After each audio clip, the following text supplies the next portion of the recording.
Hello and welcome back to Aetheral Space. It's me, Tanany, you know me. It's me, Shatterpoint. It's been a little while. Yeah. I'm grateful that you had me on for Aetheral Space again after I was banned after last week's banquet. Yeah. I may have done a little social faux pas. I may have spilt something on certain important individuals' clothes, and I was ousted from the Aetheral Space community. But after my apology video, after I did the apology dance, they let me back in. Is that a real thing? Do you think any culture has ever had an apology dance? I imagine so. That's kind of cool. I have to say sorry to you, so I have to learn choreography. Alright, but yeah, last time on Aetheral Space, people were fighting. This time on Aetheral Space, shall you open? Sure. A first verse to seek and eliminate the impurity of man. A second verse to defend the faith against those who would harm it. A third verse to see the path of havoc coming and avoid it. A fourth verse to elevate oneself over the petty and the base. A fifth verse to sanctify those who have been made to suffer. A sixth verse to witness the metamorphosis within the souls of men. A seventh verse to spread the tenets of the faith across untold distances. An eighth verse to bind evil down to this world. A ninth verse to bestow one's teachings upon one's fellows. And a 10th verse to... The 10 verses of the superb methodology, classical Superbian text. What's the 10th verse to do, Tan? You forgot to write it! There were two levels to the bridge that Giovanni Sigma Testament and Dragon Hadrian found themselves on. The one above, where they were standing, and the one below, just above. Wait, what? Sorry, below. And the one below, just below it. And the other one just below it, sorry. And the other one just below it. There you go. Non-Euclidean Guys, bridge.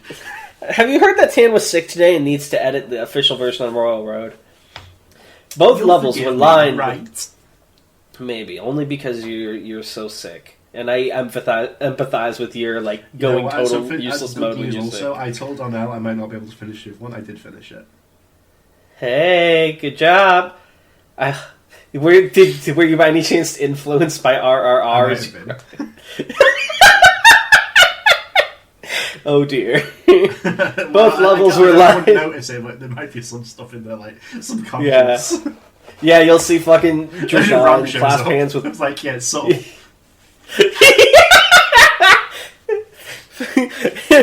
Skipper, kneeling down with Dragon, aim! Shoot! No, it's load, aim, shoot, that's how it goes. Shoot, fire.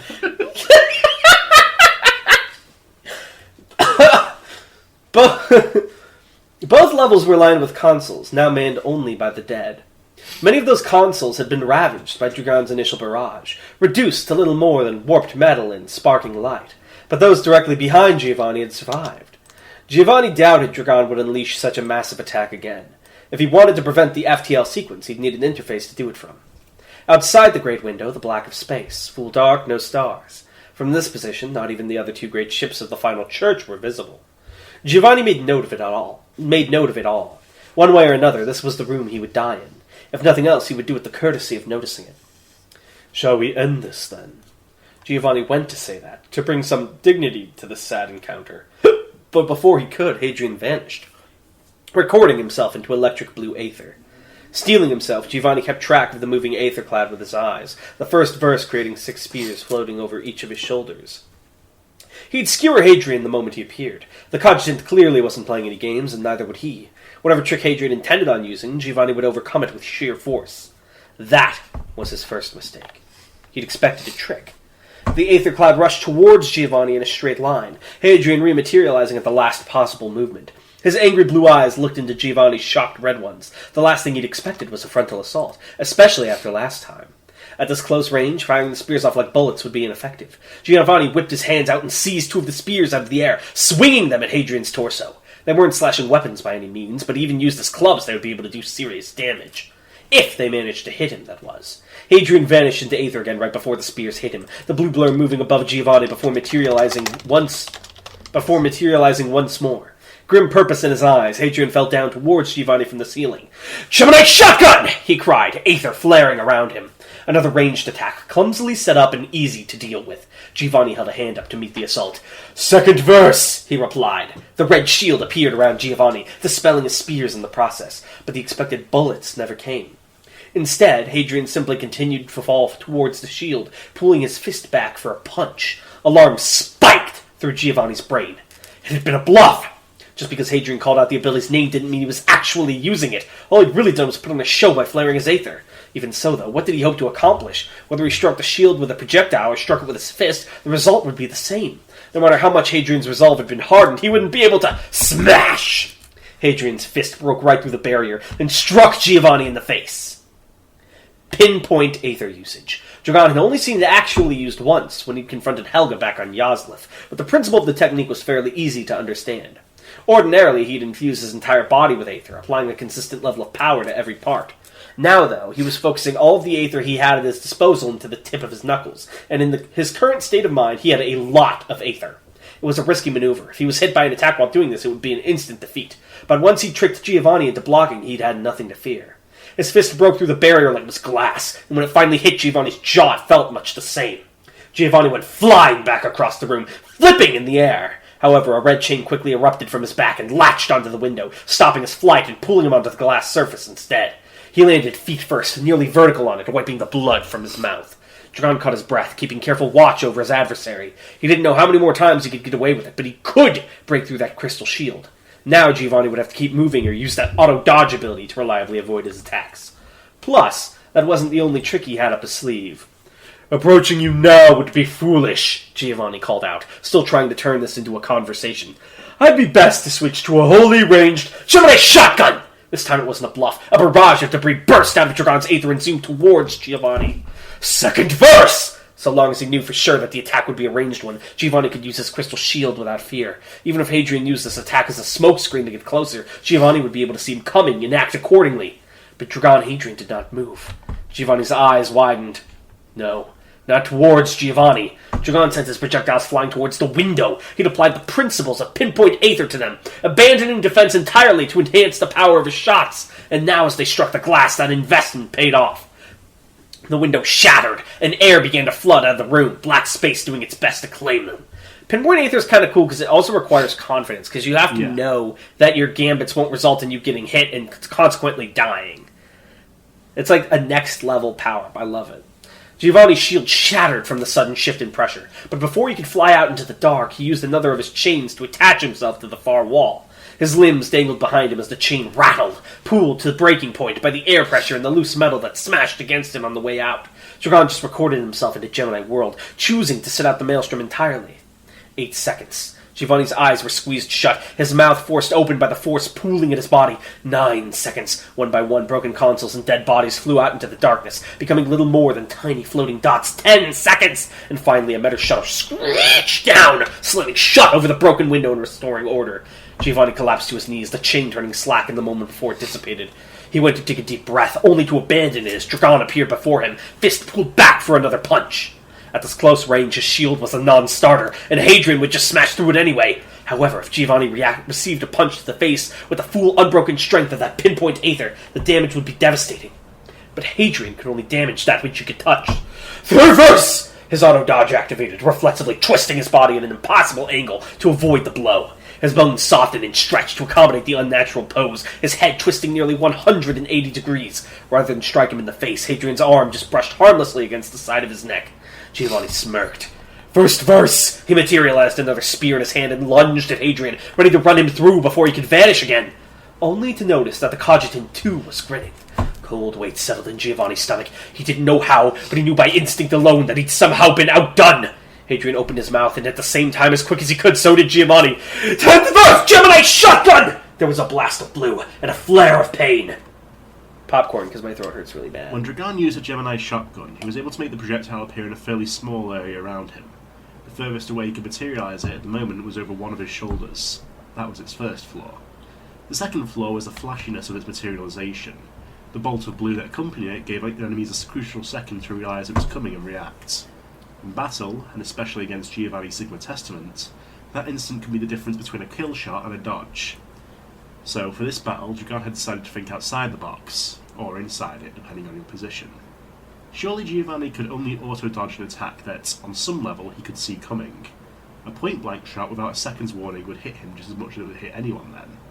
Oh, Tan. Dragon had turned Gemini Shotgun's first flaw, the materialization distance, into Tan! Rather than fire from further away, he'd fired from closer. From within I'm his nervous. body. Yep. I was afraid this would happen. You've shown him being mangled too many times for him to not stop caring about his body. Dragon's arm exploded with a burst of red, the chunk of debris firing out of his elbow and instantly striking Giovanni in the neck. The blood mingled in the air as the Apex Bishop's throat was sliced open by the attack, his life flowing freely from the wound. The red spear slipped from his grasp, but Dragon took no chances. Gemini whirled. Dragon vanished, hovering over Giovanni as he collapsed to the floor, clutching his bleeding throat. He watched as Giovanni writhed, he watched as Giovanni gasped, and he watched as Giovanni stopped moving. Even long after Giovanni had stopped moving, Dragon continued to watch. There was no telling if the Apex Bishop was faking. It was only when he confirmed that the man hadn't been breathing for at least 5 minutes that Dragon rematerialized. His foot clicked down on the floor as he landed, and immediately turned towards the ravaged consoles. Before anything else, he had to stop the FTL jump from progressing any further. He had no time for other concerns. His fingers hovered over the holographic keyboard, trying to work out how to accomplish the task of first verse. The breath, and the blood, was forced out of Dragon's lungs, splattering into the monitor before him. Slowly, he looked down. A red spear of crystal had impaled him centre on, sticking out from his torso, his flesh dripping from its jagged surface. Wicked red aether coursed across it. There was no way. Seriously? This was bullshit. 10th verse, Giovanni said calmly from behind him, his footsteps coming closer. So long as I use it beforehand, it repairs my flesh from a fatal injury and resurrects me. Of course it can't do anything about aging, but murder is no issue. There's a trace of bitterness to his tone. That's so broken. A heavy hand landed on Dragon's shoulder, and he found himself being thrown back to the floor. The impact forced the spear further into his body, and a scream of pain erupted from his mouth. Giovanni wiped the lingering blood from his throat, sneering down at Dragon. That's the music I wanted to hear, he said.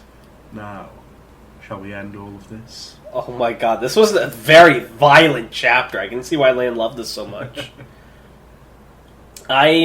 Instinctively, that ending kind of reminds me of when fucking, Cars, fucking destroys Joseph's knee and chops his arm off, and he's like, Man. That was intense. The explode from within him was so good, because we know Dragon just doesn't care about using Panacea anymore. Also, I don't know if you noticed, you should thank me for my service, but I fixed 2 dragons at the end. Yeah. But that was a good one. Very good chapter. Wow. I'm really excited for 4-6. It better not zoom into a different fight and leave this behind. But tell me, what's your fun fact? A fun fact. So the verses, Giovanni's abilities are... So the order of them is the order in which he created them, but they are sort of based off those ancient texts. So the one he most recently did is the 10th verse. So you can sort of see, tracking them, the first one he makes a lot of sort of basic attack and defense, and a more advanced defense, more advanced ways of getting around and stuff. So it's basically just Have we seen 8th verse? 8th verse, let me go back to my notes, I believe we have... I have notes these, there's always no fucking way I can remember. 8th verse is the chain. Oh. So I'll read up north here. First verse is spear creation / launch. Second verse is the shield. Third is auto dodge. Fourth is flight. Fifth verse is healing. Sixth verse is 8th vision that you can use to see Gemini world. 7th verse is teleport. 8th verse is the chain. 9th verse is that clone he used, and 10th verse we know now is resurrection.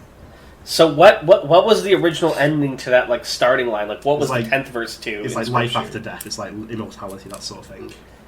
So if you can, I would say this is bullshit, but we have seen a similar ability with the 5th dead or 6th dead now, rather. Yeah. So we know Aether can bring you back from death if you set it up. My question is, there has to be some cost, I assume. Otherwise, why doesn't every single Aether user make a resurrection technique? Well, this is we keep in mind that Giovanni has a deeper connection to Aether than most people. This is being specifically made for that purpose. And this is also That's fair, but what about the 6th dead? Of... He had one. Well, yeah, but his also sort of erases everything about him, basically, so it's not that good. You as an individual, your personality disappears. I do know one thing you've established similar to Nen is that the stronger an ability is, the more you have to sacrifice or give up gambits. So I assume to make any resurrection ability to start with, you either have to have some immense connection to Aether, or you have to give up some very and even with his large immense thing. creation to Aether, it's something that he has to use before he dies, or else it doesn't do anything.